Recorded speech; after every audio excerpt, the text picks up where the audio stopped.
Assalamu alaikum wa rahmatullahi wa barakatuh. The Prophet ﷺ initially disliked writing down a hadith, and the ulama have explained because the Quran was still being revealed, and it was feared that that would then get mixed up with the writing down and recording of a hadith.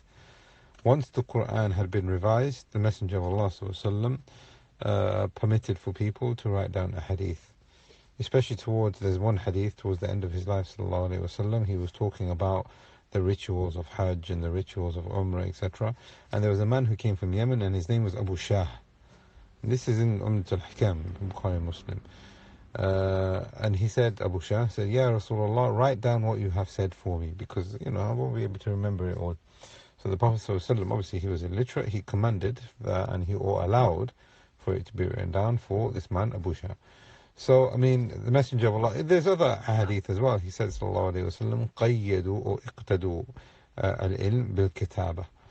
Hold on to knowledge, fasten knowledge, understand knowledge by writing it down. And in practice, you have many narrations from the companions where they used to have a sahifa. A sahifa is like a notepad. That's the best way of us understanding it. It's like a notepad. And in that notepad, they used to have the Quran. But in there, also in the margin, they used to write down a hadith and tafsir, etc.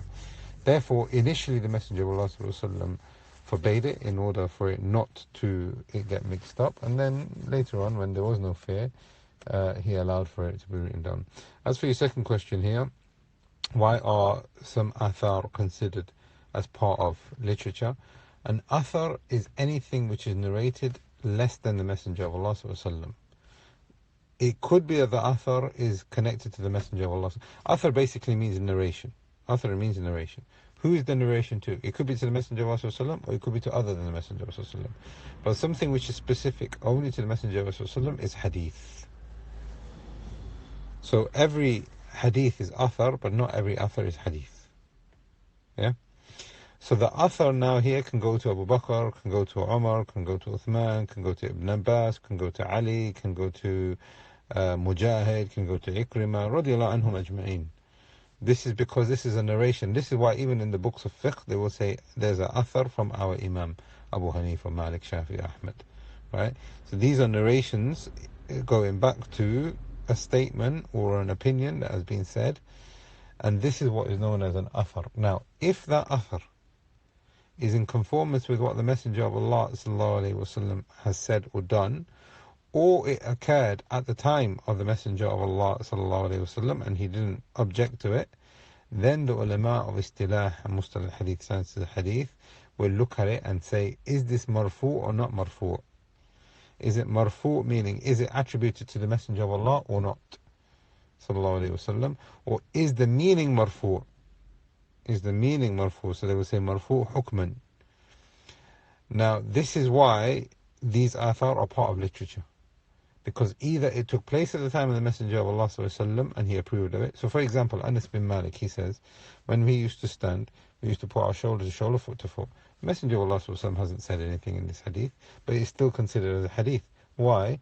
Because Anas bin Malik is saying this is something that we used to do, and the Messenger of Allah ﷺ was aware of it and he used to approve of it. Therefore this takes the ruling of it being marfu' and attributed to approval from the Messenger of Allah ﷺ. Something could be marfu' hukman. So Abu Bakr radiallahu anh, he gathered the Quran. Now the Messenger of Allah ﷺ has said you can take from the Khulafa al-Rashidun, their sunnah is approved already by the Messenger of Allah ﷺ. So this now, we won't say it's an innovation. The second adhan for the day of Jum'ah, Uthman radiallahu anh, through his ijtihad, thought that we needed to do this. Uthman radiallahu anh also made doors and guards for the masajid. Well, not guards, but like security doors for the masajid. He used to lock the masajid. He extended the haramain, he extended the masajid. All of these are from the ijtihad of Uthman radiallahu anh. So now, can we say now this is bid'ah? We'll say no, this is not bid'ah. This is marfu' hukman, meaning it is attributed to approval from the Messenger of Allah ﷺ in the first place. Some athar are not included in hadith. So you have an athar from a tabi'i, or you have an athar from one of the a'imma.